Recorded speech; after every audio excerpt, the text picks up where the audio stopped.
Hello everyone, welcome back to our channel Hack to Crack NDA by Purlav Sir. My name is Yashicha और आज मैं आप लोगों के सामने लेके आ गई हूँ NDA 2 2022 की स्ट्रैटेजी। देखो हमारे पास सिर्फ 2 से 2.5 महीने रह गए हैं कि हम लोग कैसे प्रिपेयर करें अपने NDA के एग्जामिनेशन के लिए।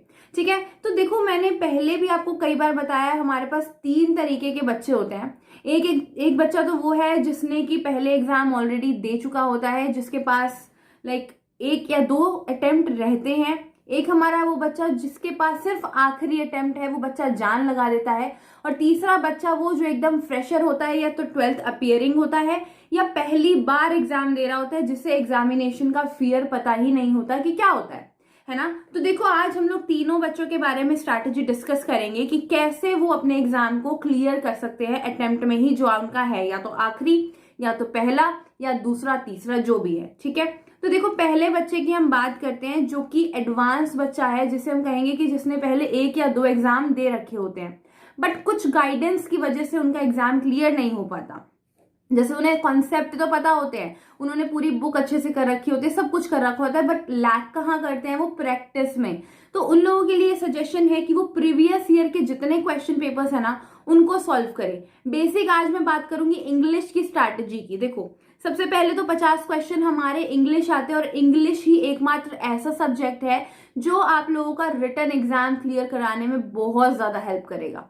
4 नंबर का एक क्वेश्चन, 50 क्वेश्चन, लगा लो कितने मार्क्स, खुद लगा लो कितने मार्क्स आपके हो जाएंगे। यानी इंग्लिश का जो सेक्शन है आपको अपना रिटन क्लियर कराने में बहुत ज्यादा मदद करने वाला है। ठीक है, इसका सिलेबस भी एकदम डिफाइन होता है कि यही 5 से 6 हमारे टॉपिक्स आते हैं, और कुछ महीनों से जो हमारे एग्जाम हो रहे हैं, कुछ साल से, यानी 2 से 3 साल में जो हमारे एग्जाम हुए उसमें एग्जामिनर ने 5 ही टॉपिक पूछे हुए हैं। कौन कौन से?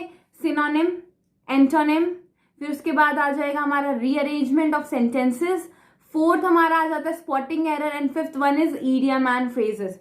5 ये टॉपिक मेन है, यानी इसमें से भी जो 30 क्वेश्चन है, यानी सिनोनिम, एंटोनिम और इडियम एंड फ्रेजेस, वोकैबुलरी का पार्ट कवर करते हैं। तो मान के चलो हमारे 70 से 80% वोकैबुलरी है, और जो बचा है हमारा मिसलेनियस, उसमें क्या क्या आ जाते हैं? हमारे प्रेपोजिशन आ जाएंगे, कंजंक्शन क्या आ सकते हैं, या फिर फिलअप्स हो गया, कॉम्प्रीहेंशन हो गया। ठीक है, ये सारे हमारे बच्चे खुचे टॉपिक्स हैं जो एग्जामिनर पूछ सकता है। अपनी प्रिपरेशन हम पूरी रखेंगे, क्योंकि एग्जामिनर का कोई भरोसा नहीं वो क्या क्वेश्चन पूछे।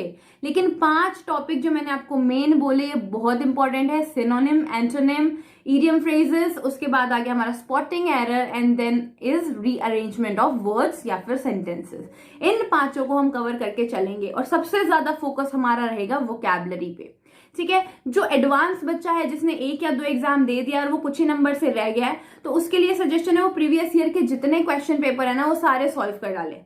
दूसरा बच्चा जो अभी अपीयर कर रहा है 12th में, जिसको बेसिक पता है, ठीक है, सिर्फ बेसिक्स उसे पता है कि क्या एग्जाम में आता है और कैसे उसे प्रिपेयर करना है, उसे कुछ नहीं पता, तो उसने जो है, जैसे अभी उसने 12th के एग्जाम दिए भी हो सकते हैं, या वो 12th में आया है, ठीक है, उसने फॉर्म फिल कर दिया, लेकिन उसे नहीं पता उसे क्या करना है, तो उनके लिए ये है कि अभी सिर्फ रह गए हैं 2 से 2.5 महीने। तो आप भी सबसे पहले क्या कीजिए, 2 पेपर सॉल्व कीजिए डेली बेसिस पे, एक मॉर्निंग एक शाम को। उससे आपको पता चलेगा एनालिसिस करके कि आपको कौन से क्वेश्चन में डिफिकल्टी आ रही है। जाहिर सी बात है, सबसे पहले वोकैबुलरी आपको कब आएगी? जब आप उसे लर्न करेंगे या कहीं ना कहीं से पढ़ेंगे। ठीक है, दूसरी चीज ये स्पॉटिंग एरर, जब आपको रूल्स पता होंगे तभी आप उसे सॉल्व कर पाएंगे। जाहिर सी बात है स्पॉटिंग एरर में 70 से 80 बच्चों को प्रॉब्लम आएगी ही आएगी। ठीक है, थर्ड थिंग इज दैट आपकी वोकैबुलरी मैंने आपको बता दी। रीअरेंजमेंट की मैं ऑलरेडी ट्रिक डाल चुकी हूं, अगर वो आपको देखनी है तो ठीक है, नहीं तो मैं आप लोगों को और भी ट्रिक्स कराऊंगी। ठीक है, और अब बारी आती है उसकी जिसको कुछ पता ही नहीं है, जिसने किताब खोल के तक नहीं देखी भाई, और सिर्फ फॉर्म फिल करके रख दिया कि 4 सितंबर को एग्जाम है, मैं तो भैया जाऊंगा एग्जाम दूंगा, 2-2.5 महीने पहले किताब खोलूंगा। उनके लिए ये सजेशन है कि अभी भी जो टाइम है ना बचा हुआ है, तो ये 2 से 2.5 महीने आपका एग्जाम क्लियर करवा सकते हैं। कैसे? आपको करनी है सिर्फ और सिर्फ प्रैक्टिस। आप डेली 2 से 3 पेपर लगाओ। पेपर लगाने के बाद क्या करो, अपने क्वेश्चंस के आंसर देखो कि कहाँ लैक हो रहा है, और उस टॉपिक को पढ़ो सिर्फ। क्योंकि जब हम प्रीवियस ईयर को एनालिसिस करते हुए करते हैं ना, आप सिर्फ प्रीवियस ईयर लगाओ। ठीक है। प्रीवियस ईयर को एनालिसिस करते चलो कि मेरा किसमें जो है सबसे ज्यादा वीक पॉइंट है, उस वीक पॉइंट को एक वीक में 2 से 3 वीक पॉइंट को कवर कर लो, ठीक है। वो पढ़ने के बाद आपको लगेगा कि हाँ, उसके बाद एक बार फिर से दोबारा से उसी टेस्ट को सॉल्व करो। उस टेस्ट को जब सॉल्व करोगे ना तो आंसर आपको अपने आप आने लगेगा कि हाँ, इस चीज में मेरे को डिफिकल्टी आ रही थी, बट अब मैं ये क्वेश्चन सॉल्व कर रहा हूं। फिर उसके बाद एक और पेपर उठाओ, क्योंकि पैटर्न सेम रहेगा आपका बट क्वेश्चन डिफरेंट होते हैं। दोबारा से उठाओ पेपर दूसरे वाला, उसको सॉल्व करो। फिर देखो कि उस टाइप के क्वेश्चन जो प्रीवियस ईयर में आपको नहीं आ रहे थे, प्रीवियस वाले क्वेश्चन में आपको नहीं आ रहे थे पेपर में, इसमें आने लगेंगे। तो यही आपको करना है सिर्फ एनालिसिस बेसिस पे। उसके बाद बची कुची बात वोकैबुलरी की, तो मैं आप लोगों को 1000+ वोकैबुलरी विद टेक्निक मैं आपको याद करा दूंगी। 1000+ वोकैबुलरी आप लोगों के लिए प्लेलिस्ट बना दूंगी ताकि अब वो वोकैबुलरी करो। मान के चलो कि मैंने पिछली बार आपको इडियम फ्रेजेस 50 कराए थे, उसमें 4 एज इट इज आए थे। इस बार मैं आपको दूंगी 500 इडियम फ्रेजेस, 1000 वोकैबुलरी अलग जिसमें सिनोनिम, एंटोनिम और यूजेज की कैसे होता है।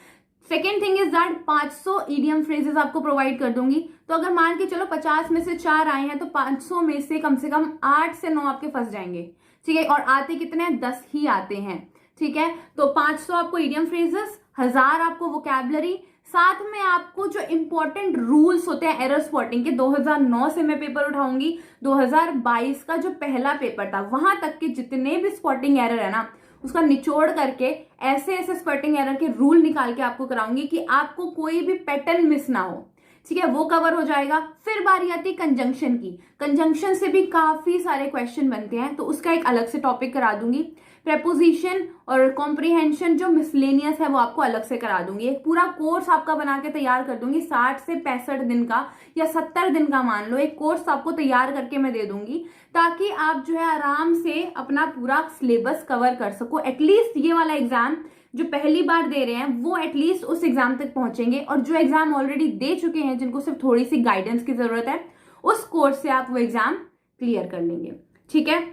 अब जब आप कोर्स देखोगे तो एक एक चीज को नोट डाउन करना। और मेरी वोकैबुलरी की टेक्निक जो है बहुत ईजी है, क्योंकि डेली बेसिस के जो मैं आपको कराती हूँ, निमोनिक टेक्निक कहते हैं उसे, उससे आप डेली बेसिस की जो आसपास की चीजें हैं या फिर जो आप ऑब्जर्व करते हैं चीजें, उससे वोकैबुलरी सीख जाएंगे, ठीक है। तो वोकैबुलरी की टेंशन खत्म, आपकी स्पॉटिंग एरर की टेंशन खत्म, मिसलेनियस की टेंशन खत्म, ठीक है। जो मैं करा रही हूँ, जिस तरीके से करा रही हूँ, बस उसे फॉलो कीजिए। और फिर नहीं आए फिर मुझे बताना, ठीक है। क्योंकि आप प्रीवियस वाली वीडियो उठा के देखिए, मेरी 50 इडियम फ्रेजेस के 4 क्वेश्चन एज इट इज आए हैं। जो मैंने कराया था वही question as it is idiom phrases में से आए थे। सोचो 500 कराऊंगी तो कितने आएंगे, है ना। Same goes with vocabulary. मैंने वोकैबुलरी की आपको ऑलरेडी बहुत सारी वीडियोस प्रोवाइड की हैं, उसमें से भी हमारे एज इट इज क्वेश्चन आए थे, ठीक है। तो अब चिंता मत करो, अपनी टेंशन फ्री होके अपनी प्रिपरेशन करो। और एग्जाम से पहले ना ये सारी जो मैं वोकैबुलरी करा रही हूँ उसको नोट डाउन करते चलना, और एग्जाम से पहले एक बार रिकैप कर लेना या रिवाइज कर लेना। साथ में प्रीवियस ईयर के क्वेश्चन पेपर सॉल्व करना मत भूलना। डेली आप या तो मॉक टेस्ट करो, प्रीवियस ईयर के तो करने ही करने हैं, वो कोई भी बच्चा हो, 2009 से उठाओ 2022 एक तक के जितने भी सारे पेपर हैं कर डालो, सारे कर डालो। इवन जीएस के भी बोलूंगी, मैथ्स के तो सबसे इंपॉर्टेंटली बोलूंगी, और इंग्लिश के तो है ही है, करने ही करने हैं, ठीक है। एक पैटर्न पता चल जाएगा, एक ट्रिक पता चल जाएगी कि कैसे क्वेश्चन आए हैं, ठीक है। कोई भी डाउट हो उसके बाद कमेंट बॉक्स में जरूर पूछना, मैं यहाँ पे हमेशा आप लोगों की हेल्प के लिए रहूंगी, ठीक है। कभी भी कोई भी डाउट है देन कमेंट में मुझसे पूछ लेना, ठीक है। तो चलिए मिलते हैं हम अपनी क्लासेस में। Till then take care and Jai Hind.